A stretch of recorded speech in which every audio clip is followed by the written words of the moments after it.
Bonjour et bienvenue sur cet entretien que nous avons le plaisir d'animer aujourd'hui avec notre invité, Monsieur Aboubacar Mbeng. Il est consultant indépendant pour le CAMES. Alors, bonjour encore, notre cher invité. Bonjour. Alors justement, nous y sommes aujourd'hui pour parler du CAMES et pour parler encore plus largement du plan stratégique du CAMES, plan 2020-2022 que vous avez élaboré en tant que consultant. Mais déjà, on aimerait resituer le contexte du CAMES. Pour ceux qui ne le savent pas, le CAMES, le Conseil africain et malgache de l'enseignement supérieur. Mais déjà, rappelez-nous la vision du CAMES. Le CAMES est une organisation intergouvernementale qui a été mise en place en 1968, donc qui a fêté son cinquantenaire l'année dernière en 2018, qui regroupe aujourd'hui 19 États qui ont délégué à cette organisation intergouvernementale la responsabilité de leur politique d'enseignement supérieur et de recherche. Le CAMES a donc pour vocation, se fixe pour vision, comme vous dites, d'atteindre, de contribuer au développement des États à travers la formation, l'enseignement supérieur, donc la recherche et l'innovation. Donc cette organisation-là a une forte responsabilité parce qu'on voit l'importance de l'enseignement supérieur dans l'univers de l'économie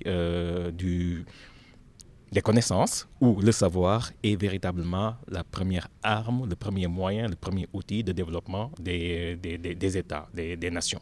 Et quand on regarde les États africains où la jeunesse occupe une place extrêmement importante, contribuer au développement, c'est véritablement offrir à cette jeunesse-là une formation qui lui permette de tracer sa voie dans l'avenir. Donc la vision du CAMES, c'est véritablement d'être à la hauteur de cette mission extrêmement importante que lui ont confié les États, de pouvoir assurer leur développement à travers la formation, la recherche et l'innovation. C'est ça. Avant d'aller plus loin, donc de parler du plan stratégique 2020-2022 du CAMES, j'aimerais quand même qu'on en parle un tout petit peu de cette petite polémique-là. On entend parfois dans certains États quelques couacs là, où on se dit des histoires par rapport aux diplômes délivrés par le CAMES, parfois des guéguerres entre les enseignants au niveau national et également au niveau CAMES plus général. Est-ce que vous pouvez nous en parler un peu? Le CAMES connaît quand même de ces polémiques, non?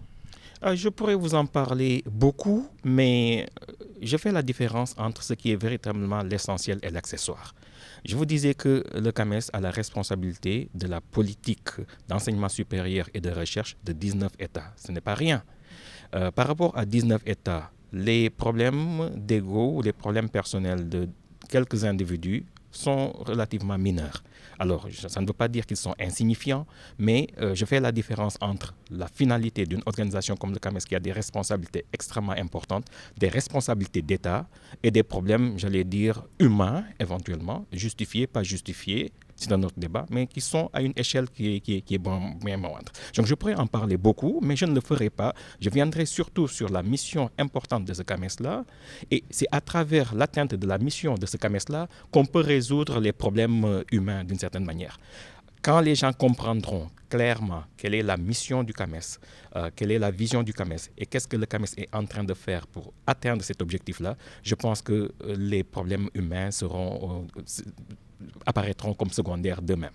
Et cette vision du CAMES-là, encore une fois, c'est de parvenir à faire en sorte que ces États-là se développent à travers la formation, la recherche et l'innovation. Alors si on vient par rapport aux polémiques, parce que tout de même je dirais que je n'en parlais pas, mais je les attaque par le haut, pas par le bas, pas qu'on soit embourbé dans les questions qui empêchent de voir l'essentiel.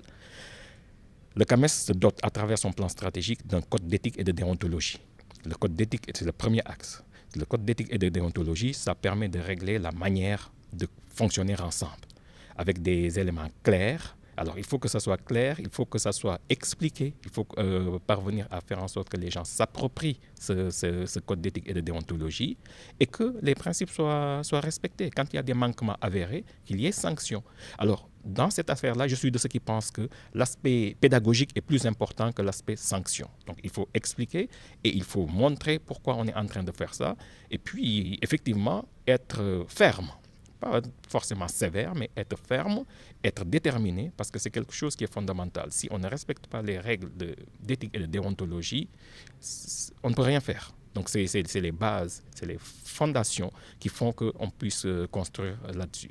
Donc répondre à véritablement ne pas esquiver votre question, c'est de dire que bien sûr qu'il y a des polémiques, mais dans toute famille, dans tout ça, mais ces polémiques-là sont à mettre en perspective avec les finalités, ce qu'on est en train de faire, et ne pas confondre l'essentiel et l'accessoire. Je dirais que ces polémiques-là, c'est l'écume des choses. Alors ça peut intéresser des médias ou autres, etc. Mais le CAMES est en train de s'adresser à des questions infiniment importantes, qui sont les questions d'avenir de la jeunesse, d'employabilité de la jeunesse, de développement des États, de faire en sorte que les États trouvent leur chemin dans une économie de la connaissance, comme je disais, mais une économie qui est extrêmement sévère, où il ne s'agit pas de perdre du temps. Alors, bien sûr, il faut, et c'est ça qui est la réponse, il faut régler les questions humaines, les questions individuelles, mais il faut les régler avec des principes qui sont clairs et ne pas perdre son temps, ne pas être distrait, ne pas perdre de vue la finalité fondamentale qui fait que des hommes et des femmes, chaque jour, se mettent en mouvement pour faire en sorte que la mission qui leur est confiée par les États soit une mission qui soit remplie.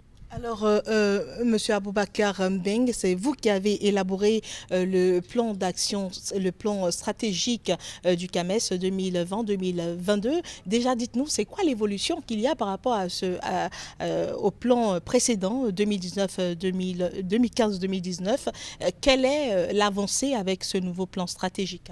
Alors, je veux bien assumer la responsabilité de l'élaboration du plan stratégique 2020-2022, mais c'est une sorte d'usurpation. En vérité, ce plan-là a été élaboré par le secrétariat général du CAMES, mais je peux revendiquer une participation, une part dans ça, parce que l'élaboration de ce plan a pris appui sur l'évaluation du premier plan que j'ai conduite. Et effectivement, l'élaboration du premier plan a produit des recommandations qui sont la base du plan 2020-2022. Alors, pour répondre directement à votre question, ce plan 2020-2022 est dans la continuité du plan 2015-2019. Les axes sont les mêmes. Il s'agit de 7 axes. Le premier, c'est véritablement le code d'éthique et de déontologie. Le deuxième, c'est la modernisation de la gouvernance. Le troisième, c'est le programme Silhouette qui est le numérique, mettre le numérique au cœur des activités. Le quatrième, c'est l'assurance qualité. Le cinquième, ce sont les questions de formation, de recherche et d'innovation. Le sixième, ce sont les partenariats et puis les synergies et les projets novateurs. Et le septième, c'est la communication. Tout cela a une logique particulière. Si vous voulez vraiment être pédagogue par rapport à ça, vous direz qu'il y a une base qui est la base de l'éthique et de la déontologie. Et tout cela doit contribuer à faire en sorte que le CAMES délivre des formations de la recherche qui fassent avancer l'innovation. Et puis donc, quand vous avez cette affaire-là, vous avez à côté des éléments de base, des moteurs qui sont le numérique et l'assurance qualité. C'est comme si vous aviez une fusée. Avec à la base le code d'éthique des valeurs, le premier étage, c'est le code d'éthique et de déontologie. La fin de la fusée, ça doit être de délivrer des formations, donc de la recherche qui fasse de l'innovation, des prestations de services qui fassent que les pays avancent. Et puis donc les moteurs, vous les gardez à l'esprit, c'est le numérique et l'assurance qualité. Et vous avez deux fonctions support qui sont les partenariats, qui sont les synergies, les projets novateurs et qui sont le travail de communication. Donc vous pouvez imaginer une pyramide comme ça et vous voyez bien que le code d'éthique et de déontologie, c'est quelque chose de fondamental, c'est la base. Et puis, in fine, il s'agit de faire en sorte qu'on produise de la formation, de la recherche et de l'innovation de qualité avec les fonctions support, je me répète, de l'assurance qualité et puis du numérique, et puis de la communication, et puis des partenariats, des projets innovants. Donc ce qui est en plus par rapport au premier, c'est en fait de faire en sorte que l'adhésion à ce plan-là, l'appropriation de ce plan-là, soit quelque chose qui soit plus important. Après, parce que pour le reste, ce sont des réglages fins, c'est-à-dire qu'il y a des choses par rapport auxquelles on dit qu'il faut ajuster, il faut approfondir, etc. Mais fondamentalement, c'est garder la même base. La matrice est la même, c'est une bonne matrice. Et puis, on essaie de faire en sorte que les parties prenantes, les acteurs principaux, s'approprient davantage les éléments de ce premier plan. C'est ça. Également, dans votre plan stratégique, on lit doublure virtuelle au CAMES. Est-ce que vous voulez nous en dire plus ? Alors, la notion de doublure virtuelle ou de ce qu'on appelle la silhouette aussi, vous voyez, une silhouette, c'est un peu l'image qui est projetée. C'est le numérique dont je parlais. C'est le fait de faire en sorte, on dit aussi de la dématérialisation, c'est de faire en sorte que le numérique, l'informatique, ça, soit au service pour alléger les tâches, pour permettre d'aller plus vite, pour réduire les coûts, etc., pour réduire les distances, pour réduire l'isolement des différentes personnes, etc. Donc, faire en sorte que les gens puissent travailler davantage de manière collaborative. Donc, c'est ça, et sortir de l'isolement, pouvoir travailler avec des gens qui sont à distance, qui sont, etc. Parce que la recherche comme la formation deviennent de plus en plus des activités de collaboration.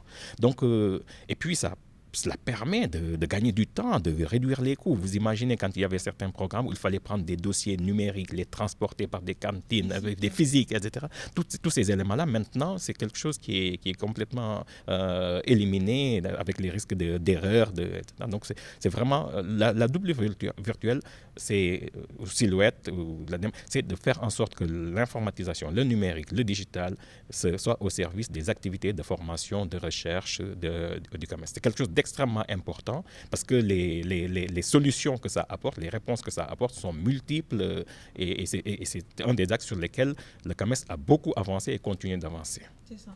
J'aimerais aussi qu'on revienne un peu plus en détail sur la démarche qualité au CAMES. Vous y mettez également beaucoup d'accent. Absolument, c'est vraiment les deux moteurs. Le numérique d'un côté, la qualité de l'autre, vous rejoignez ça, sont les moteurs qui boostent, assis sur la base de l'éthique et de la déontologie, qui boostent la production de recherche de qualité, de formation de qualité, de services de qualité. Donc, pour contribuer au développement des États. Alors, la qualité est extrêmement importante. Les spécialistes de la qualité disent que c'est une démarche d'amélioration continue et le CAMES a avancé fortement sur ce plan-là en travaillant avec des partenaires du reste, mais en faisant avancer, en mettant en place des outils, des référentiels, des guides qui permettent de véritablement avancer dans cette direction-là. Et c'est un travail, je dis, qui n'est jamais abouti, mais un travail qui est fondamental, développer cette culture de la qualité. Et c'est un moyen de faire le lien avec la question que vous posiez sur le premier plan et le deuxième plan. Le deuxième plan, c'est un point d'amélioration par rapport à ça, c'est que au-delà des outils et des guides, des référentiels qui existent, c'est encore une fois une affaire d'intériorisation de cette culture de la qualité. Donc, vous voyez la nuance. On dit la matrice est la même. La qualité, donc je reviens là-dessus, c'est quelque chose d'extrêmement important. Première étape, il y avait les guides, les référentiels que les gens à l'esprit. Dans le deuxième plan, on garde la même chose, mais on développe le fait que les gens intériorisent, développent cette culture de la qualité, que ça soit banal chez eux et qu'eux-mêmes soient des éléments finalement, non pas seulement qui appliquent la qualité, mais qui finalement la développent, la perpétuent, la diffusent. Bien sûr. Et nous sommes déjà à la fin de cette émission, mais avant de clôturer, je tiens quand même que vous nous disiez en quelques secondes comment est-ce que vous arrivez à coordonner la synergie des actions entre tous les pays membres, tous les États membres du CAMES. C'est un combat extrêmement difficile et un combat continu. Mais justement, l'informatique, la digitalisation, la double virtuelle est quelque chose qui contribue fortement. Il se trouve que dans le cadre de l'évaluation du plan stratégique de développement du CAMES, j'ai eu l'occasion de faire, alors pas le tour des 19 pays, mais de 5 pays, dans un temps très limité, de rencontrer 70 personnes. Et je peux vous dire que de ce parcours-là, j'ai découvert une force phénoménale. Le CAMES, c'est une véritable réalité. Et déjà, à travers des programmes thématiques de recherche, on voit que les différents pays, au niveau des universités, au niveau des institutions d'enseignement supérieur et de recherche, déjà, concrètement, travaillent ensemble. Ça veut dire que c'est une réalité qui existe à travers les programmes statutaires du CAMES. Les gens, naturellement, au concret, ce n'est pas le CAMES de l'extérieur ou des hauts qui coordonne ou qui, etc. Les gens, au concret, ont une tradition, une histoire de vécu ensemble, etc. Alors, par rapport à ça, donc c'est assez facile, à un certain égard, parce que le CAMES voit des gens qui travaillent ensemble. Donc, ce qu'il y a, c'est comment améliorer, conseiller pour que ce travail collaboratif, cette coordination se fasse. Mais je dirais que la difficulté n'est pas si forte que ça parce qu'une grande partie de la coordination est faite par les acteurs eux-mêmes. Merci beaucoup. Merci. Merci beaucoup, M. Aboubacar Mbeng. Je rappelle, vous êtes consultant indépendant au CAMES. Avec vous, nous avons repassé en revue donc, le plan stratégique du CAMES 2020-2022. Merci d'avoir accepté de répondre à nos questions. Merci beaucoup. Je vous remercie.